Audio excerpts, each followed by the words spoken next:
You know, you feel like a man that's raising their children is incompetent, and it's always believed that the woman is more capable. I don't agree with that. I don't agree with those stereotypes. Another thing that I want to say is we have a question in on one of the boards. Mr. Jeremiah Tuck says, Peace, Danelle, question please. Do you subscribe to one individual leading a family?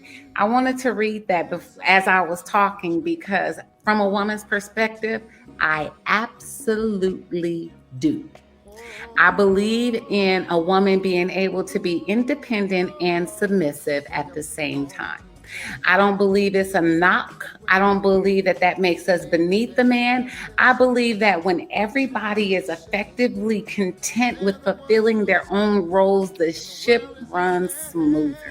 I don't want to be in a man's position. I don't want to have to do what a man is designed to do. It is too much on me as a woman.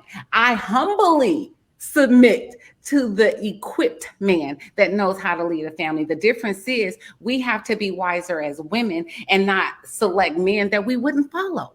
So when you are more selective and not just sleeping around because you have an emptiness, not just exposing your body and your womb to carry another man's seed when they're not even showing you that they could take care of themselves or that they're interested in being a father or being a family. So we have to take more accountability because this is our wound. And if we want to have the rights to say I can get rid of this baby, we also have the right to say I'm gonna protect my body from having one.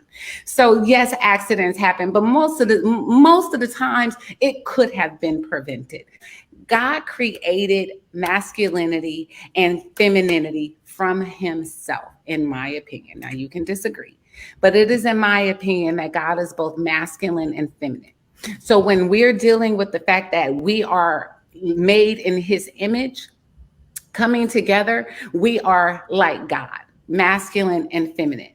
But the masculine is external. It is an expression, an outward expression, just like his genitals. Whereas a woman is internal, the intuition. Everybody always says women intuition, women intuition. It's because we have that internal spiritual gift. So the reason why I would mention that is to say this: we have different qualities. We bring different things to the table. And because I believe that the man is covering, he's the one that's exposed, he's the one that's protecting, that means that he's putting himself out in the forefront to take responsibility for the household. And that man, any woman, in my opinion, who's wise, will follow. So my question, and this goes back to what Dr. Jones was saying earlier, my question is, when a woman gives up her child, she no longer, or whatever, for whatever reason, like Dr. Jones said, is she considered a deadbeat mom? You ready for me to answer that? Yes. Absolutely. And not only that, mothers that aren't deadbeat moms just because they're in the house doesn't mean that they don't exploit their children. That doesn't mean that they don't use their children to fulfill the emptiness that their fathers didn't feel. Like, we have to deal with the fact that just because you're the custodial parent don't mean you're the best parent. There's a lot of mothers that are parents that have no training. They're broken to the point that they are traumatizing their children. Yeah. Like, that needs to be addressed. Just because you're a single parent doesn't make you a good parent.